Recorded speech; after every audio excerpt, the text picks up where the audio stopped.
అందరికీ నమస్కారం. Welcome back to rainbow home cooking. ఈరోజు మీ అందరికీ మాగాయ పచ్చడిని సింపుల్గా సంవత్సరం పాటు నిలవ ఉండేలాగా సింపుల్ టిప్స్తో ఇంకా టేస్టీగా ఎలా తయారు చేసుకోవాలో చేసి చూపించబోతున్నాను. నేను ఈ పచ్చడిని మా అమ్మమ్మ వాళ్ళ స్టైల్లో చేయబోతున్నాను. నాకు అమ్మమ్మ వాళ్ళు చేసే పచ్చళ్ళు చాలా ఇష్టం. ఈరోజైతే నేను వాళ్ళ స్టైల్లో చేసి చూపిస్తాను. ఈ రెసిపీ కోసం నేను 16 మామిడికాయలని తీసుకున్నాను. వీటిని వాటర్లో వేసుకుని 1 గంట ఉంచుకోవాలి. శుభ్రంగా కడిగేసుకుని మళ్ళీ వీటిని క్లాత్ పెట్టి తుడుచుకోవాలి. ఈ పచ్చడిని నేను మీకు కొలతలతో చేసి చూపిస్తాను. ఫస్ట్ టైం చేసినా కూడా చాలా ఈజీగా చేసేయగలుగుతారు. ఇంకా సంవత్సరం పాటు నిలవ ఉంటుంది. టేస్ట్ కూడా చాలా బాగుంటుంది. ఫ్రిడ్జ్లో కూడా పెట్టుకోని అవసరం లేదండి, బయటే నిలవ పెట్టుకోవచ్చు. చాలా టేస్టీగా ఉంటుంది. ఈ పచ్చడి ఊరే కొద్దీ టేస్ట్ చాలా బాగుంటుంది. వాటర్లోంచి తీసేసుకుని ఇలా శుభ్రంగా తుడిచేసుకుని పక్కన పెట్టుకోవాలి. బాగా ఆరిన తర్వాత పీల్ తీసుకోవాలి. పచ్చళ్ళు పెట్టుకునేటప్పుడు తడి తగలకుండా జాగ్రత్తగా చేసుకోవాలండి. ఏమాత్రం తడి తగిలినా పచ్చడి పాడైపోతుంది. ఇలా శుభ్రంగా బాగా ఆరిన తర్వాత ఇప్పుడు వీటి పీల్ తీసేసుకోవాలి. సంవత్సరం పాటు నిల్వ చేసుకుంటాం కాబట్టి నేను ఈ పచ్చడిని కొంచెం ఎక్కువ క్వాంటిటీలోనే మీకు చేసి చూపిస్తున్నాను. ఇంతకుముందు వీడియోలో మాగాయ పచ్చిముక్కల పచ్చడిని చేసి చూపించాను. అంటే మాగాయ నూరబెట్టి చేస్తాం ఇది, కానీ అది డైరెక్ట్గానే కొంచెం టైం ఎండలో పెట్టేసుకుని ఈజీగా కలిపేసుకోవచ్చు. అది కూడా సంవత్సరం పాటు నిలవ ఉంటుంది. టేస్ట్ కూడా చాలా బాగుంటుంది. ఆ లింక్ మీకు డిస్క్రిప్షన్లో పెడతాను, చూడండి. 2 పచ్చళ్ళు కూడా చాలా బాగుంటాయండి. ఇదైతే ఎండు ముక్కలతో చేస్తాను. ఇది కూడా టేస్ట్ చాలా బాగుంటుంది. ఇలా పీల్ తీసేసుకుని ఇలా ముక్కలుగా కట్ చేసేసుకోవాలి. ఇప్పుడు ఈ ముక్కల్ని నేను ఒక బౌల్ తీసుకుని కొలుచుకుంటున్నాను. ముక్కల్ని బట్టి మీరు ఒక బౌల్ తీసుకోండి. నేను ఇక్కడ ఎక్కువ క్వాంటిటీలో చేస్తున్నాను కాబట్టి పెద్ద బౌలే తీసుకున్నాను. దీంతో 4 గిన్నెల ముక్కల్ని ఒక ప్లాస్టిక్ డబ్బాలో వేసుకుంటున్నాను. కరెక్ట్గా 4 అయితే మీకు కొలత డౌట్ లేకుండా ఉంటుంది. ముక్కల సైజుని బట్టి మీరు బౌల్ తీసుకోండి. అదే గిన్నెతో సగం ఉప్పుని వేసుకోవాలి. 4 గిన్నెల ముక్కలు తీసుకున్నాను కదా, అదే గిన్నెతో సగం ఉప్పుని వేసుకోవాలి. ఈ కొలత కరెక్ట్గా సరిపోతుందండి. ఈ ఉప్పు వేసుకుని బాగా కలిపేసుకోవాలి. బాగా కలిపేసుకుని దీన్ని మూత పెట్టుకుని 3 రోజులు ఉంచుకోవాలండి. 3 రోజుల తర్వాత దీని నుంచి ఊట వస్తుంది. ఉప్పు వేసుకుని బాగా కలిపేసుకుని మూత పెట్టుకుని 3 రోజులు దీన్ని పక్కన ఉంచుకోవాలి. 3 రోజుల తర్వాత దీనిలోంచి ఊట వస్తుంది. గట్టిగా పిండుకొని ఈ ముక్కల్ని ఎండబెట్టుకుని ఊటను కూడా ఎండబెట్టుకోవాలండి. ఒక క్లాత్లో వేసుకుని దీన్ని గట్టిగా పిండుకుంటే ఊటంతా బయటకు వచ్చేస్తుంది.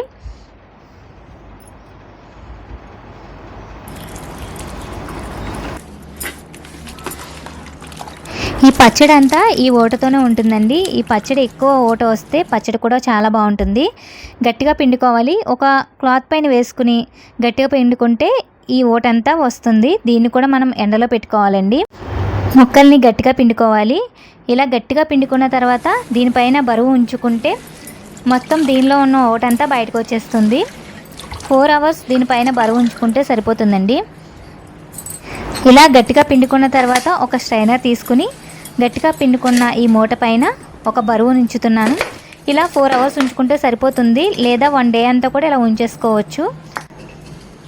ఇలా 4 గంటలు బరువు ఉంచితే దీనిలో ఉన్న ఓటంతా కిందకు వచ్చేస్తుంది.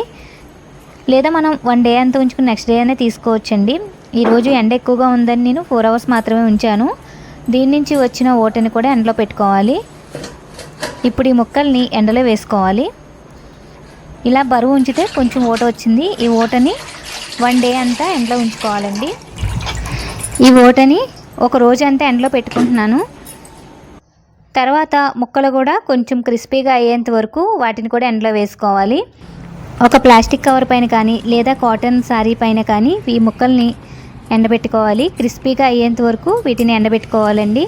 ఎండలు బాగా ఎక్కువగా ఉంటున్నాయి కాబట్టి 1 డేలోనే ఇవి బాగా ఎండిపోయాయి. ముక్క ఇరిగేంత వరకు కూడా వీటిని బాగా ఎండబెట్టుకోవాలి. ఒక రోజంతా ముక్కల్ని ఎండలో పెట్టుకుని ఎండబెట్టుకోవాలి. ముక్కలు ఎండేలోపు ఒక కడాయి తీసుకుని 1 కప్పు మెంతుల్ని ఫ్రై చేసుకోవాలి. లో ఫ్లేమ్లో మెంతుల్ని ఫ్రై చేసుకోవాలి. మెంతులు వేయించుకుని చల్లారిన తర్వాత వీటిని మిక్సీ పట్టుకోవాలి. పౌడర్ చేసుకుని దీన్ని పక్కన ఉంచుకోవాలండి. మెంతులు ఇలా ఫ్రై అయిన తర్వాత స్టవ్ ఆఫ్ చేసేసుకుని చల్లార్చుకుని మిక్సీ పట్టుకుని పక్కన పెట్టుకున్నాను. 1 డేలోనే ముక్కలు ఇలా బాగా ఎండిపోయాయి. ముక్కలు ఇలా గలిగలిమనేలాగా ఎండబెట్టుకోవాలి. చేత్తో విరిచితే విరిగేలాగా లేదంటే నెక్స్ట్ డే కూడా వీటిని ఎండలో పెట్టుకోండి. చేత్తో విరిచితే ముక్క విరగాలి. తర్వాత ఓటని నేను ఒక రోజంతా ఎండలో ఉంచుకున్నాను. ఇప్పుడు ఈ పచ్చడికి పోపు రెడీ చేసుకుంటున్నాను. ముక్కలు తీసుకున్న గిన్నెతో ఒక గిన్నె వేరుశనగ నూనెని వేసుకుంటున్నాను, లేదా నువ్వుల నూనె, రెండిట్లో ఏదైనా వేసుకోవచ్చు. ఈ నిలవ పచ్చళ్ళకి నువ్వుల నూనె లేదా వేరుశనగ నూనె ఇవి మాత్రమే టేస్ట్ వస్తాయి. నూనె కొంచెం వేడెక్కిన తర్వాత 2 టేబుల్ స్పూన్ల ఆవాలు, ఇంకా 1 టీ స్పూన్ మెంతులు వేసుకుని ఫ్రై చేసుకోవాలి. ఇవి కొంచెం ఫ్రై అయిన తర్వాత 1 కప్పు వెల్లుల్లి వేసుకోవాలి. ఎండుమిర్చి కూడా కట్ చేసుకుని 1 కప్పు వేసుకోవాలి. ఆయిల్ వేడెక్కిన తర్వాత స్టవ్ ఆఫ్ చేసేసుకోవాలండి, ఎందుకంటే ఇవి త్వరగా మాడిపోతాయి. స్టవ్ ఆఫ్ చేసేసుకుని దీన్ని బాగా చల్లార్చుకోవాలి. బాగా చల్లారిన తర్వాత ఈ పోపుని యాడ్ చేసుకోవాలండి. వేడి మీద వేసుకుంటే పచ్చడి పాడైపోతుంది. ఇప్పుడు పచ్చడి కలుపుకోవడం చూపిస్తాను. ముక్కలు తీసుకున్న గిన్నె ఉంది కదా, దానితో 1 గిన్నె కారం వేసుకుంటున్నాను. 4 గిన్నెల ముక్కలకి 1 గిన్నె కారం వేసుకుంటున్నానండి. తర్వాత ముక్కలు తీసుకున్న గిన్నెతో పావు కంటే కొంచెం తగ్గించుకొని మెంతి పొడి వేసుకోవాలండి.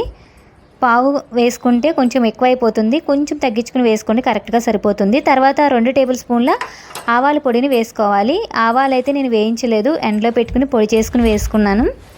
చాలామంది ఈ పచ్చడికి ఆవాల పొడి వేసుకోరు, కానీ అమ్మమ్మ వాళ్ళు యాడ్ చేస్తారు, టేస్ట్ చాలా బాగుంటుందని.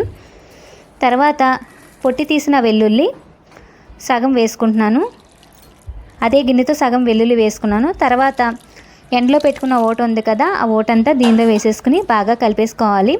దీనిలో మనం ఇంకా సాల్ట్ యాడ్ చేసుకొని అవసరం లేదండి, ఎందుకంటే 4 గిన్నెల ముక్కలకి సగం గిన్నెతో సాల్ట్ వేసుకున్నాను కాబట్టి కరెక్ట్గా సరిపోతుంది. అవసరమైతే మీరు యాడ్ చేసుకోండి.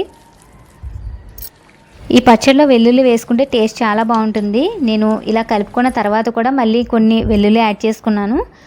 తర్వాత అదే గిన్నెతో 1 గిన్నె వేరుశనగ నూనెని వేసుకుంటున్నాను, లేదా నువ్వుల నూనె కానీ వేసుకుని బాగా కలిపేసుకోవాలి. బాగా ఇలా కలిపి పెట్టేసుకున్న తర్వాత ముందుగానే పోపు పెట్టుకున్నాం కదా, అది బాగా చల్లారిన తర్వాత ఈ పచ్చడిలో వేసేసుకోవాలండి. వేడి మీద అసలు వేసుకోకూడదు. పోపు వేసేసుకుని పచ్చడిని బాగా కలిపేసుకోవాలి. ఒక ప్లాస్టిక్ డబ్బాలో కానీ లేదా జాడీలో కానీ పెట్టుకొని 3 రోజులు దీన్ని పక్కన ఉంచుకోవాలి.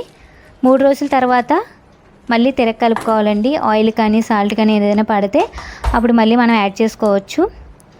నేను దీన్ని ఒక ప్లాస్టిక్ డబ్బాలో పెట్టుకుని 3 రోజులు పక్కన ఉంచుకున్నాను.